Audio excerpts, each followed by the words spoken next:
Introducing Tyler Wills is Tyler's brother and former coach Travis Wills.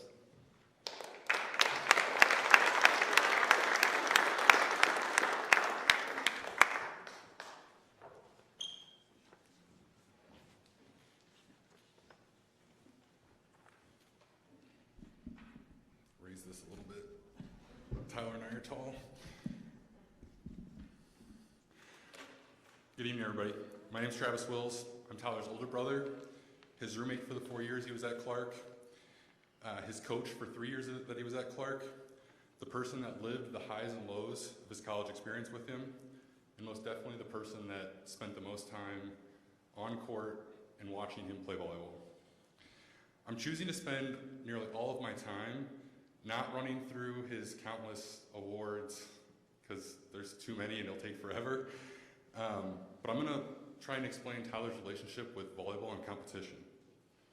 Just know he's the best volleyball player in Clarke history, and as a 4-time first-team All-American, he's the most decorated athlete in Clarke history. There are a few things, as I start out, I want you to understand about Tyler. He's loved volleyball since he was 4 years old, always having a ball with him, and peppering with anyone that would play with him.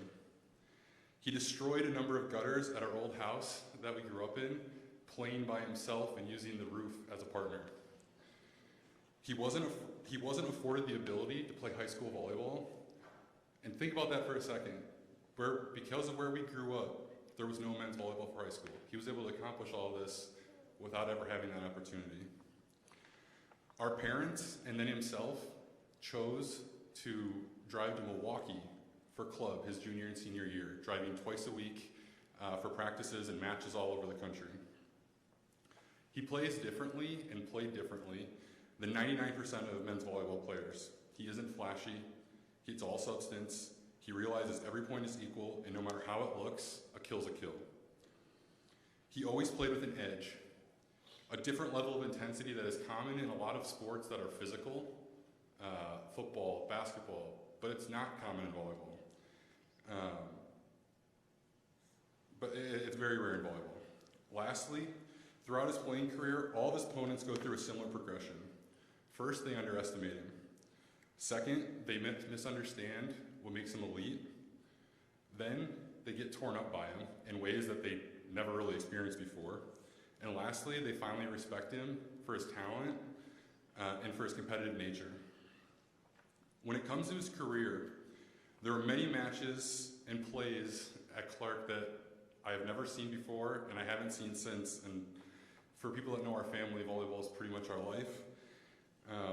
He played a near-perfect match, going 14 kills on 15 swings at Cardinal Stritch.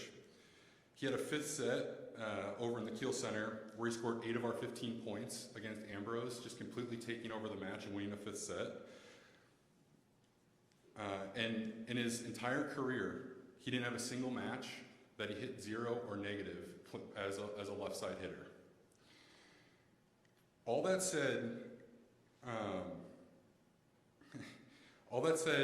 I don't think those moments really define Tyler's time at Clarke. When I think of Tyler at Clarke, I think of his unmatched will. To me, that's what defines him. There was never a match that Tyler played in where he wasn't the person on either team that cared the most about winning. No matter the circumstances, he never missed a set his entire career.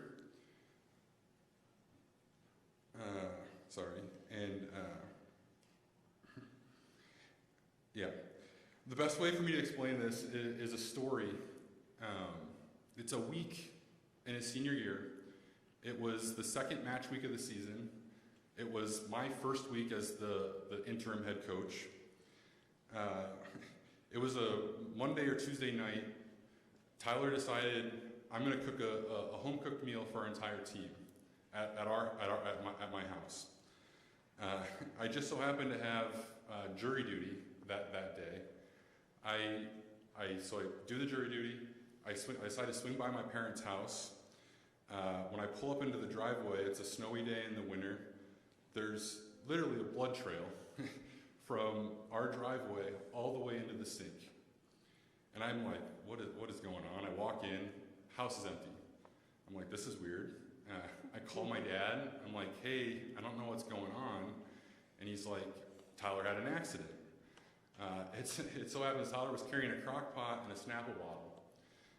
And he slipped on the ice, and he ended up slicing his wrist open from there to there. And it wasn't really a cut, it was a gash. It was pretty much a hole. He was by himself. He works his way into the house, plugs it, calls an ambulance. Our old house was less than a mile away from the hospital, but had to call an ambulance to get him taken care of. The craziest thing about that is we had a tournament that weekend at Grandview. We played 4 matches, 2 on Friday, 2 on Saturday. Tyler played every point, every set. He was on the all-tournament team. We went 4-0. And every single point, every single time that he touched the ball, you could see him grimace in pain.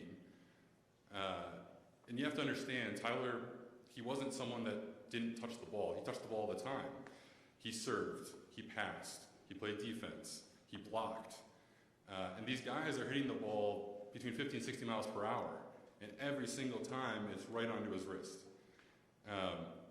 But he was never going to let his team down. He was never going to let himself down. He was never going to let me down in my first match as a head coach. To me, that's what defines Tyler. There was no chance that he wasn't going to be his absolute best. I want to close that story on 2 additional facts because it makes it kind of crazier. The whole weekend he played, for those of you that have had infections, he played the whole weekend with a Sharpie line on his arm, basically saying that if the infection gets outside this mark, they're super worried and you have to take him right to the hospital. It's crazy. And second, he still cooked the meal for the entire team that night. That is Tyler. In closing, the 4 years we spent together while I was at Clarke changed our relationship and my life. For the people that know us, we got a lot of family here. They know how we grew up, and I'm 4 years older. I was not a nice older brother.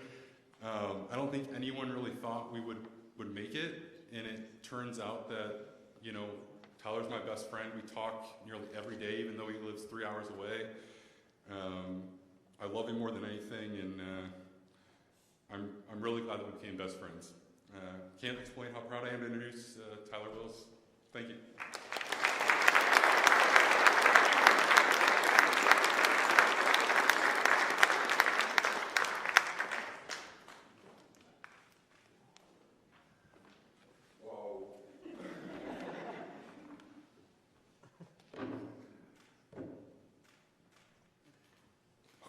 I was crying during some of the others, so I was like, wow, you guys are really good speakers. Like, I was getting emotional during some of the other ones, so I knew I was going to get emotional during that. But hi, I'm so excited to be back. I'm so grateful to be back here. This place built me, and they provided me every opportunity that I've ever had. So I am so grateful to Kurt, to Kate, to Sister Joanne, to the new people that are here, and to the people that were there all along.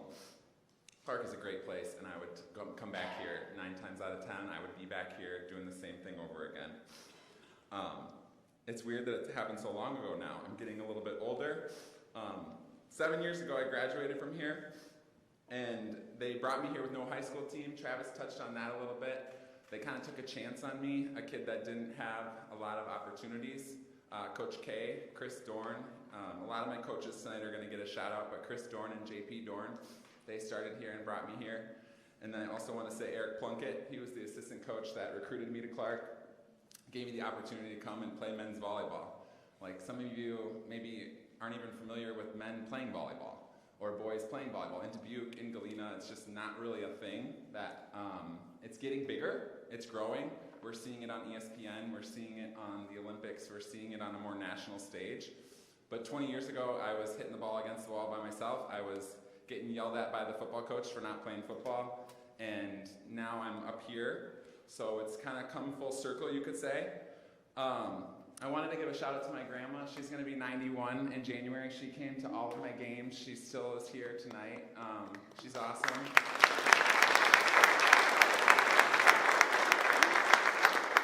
still gets mad when people miss serves in volleyball. She knows a lot about the game. Like Travis said, we are a volleyball family. My grandma knows, my uncle is the head coach at Galena, my brother's coached in Dubuque, my parents ran a club in the area, so we are all volleyball, but we come together for way more than that, and my grandma is the center of that, so I'm really excited that she's here.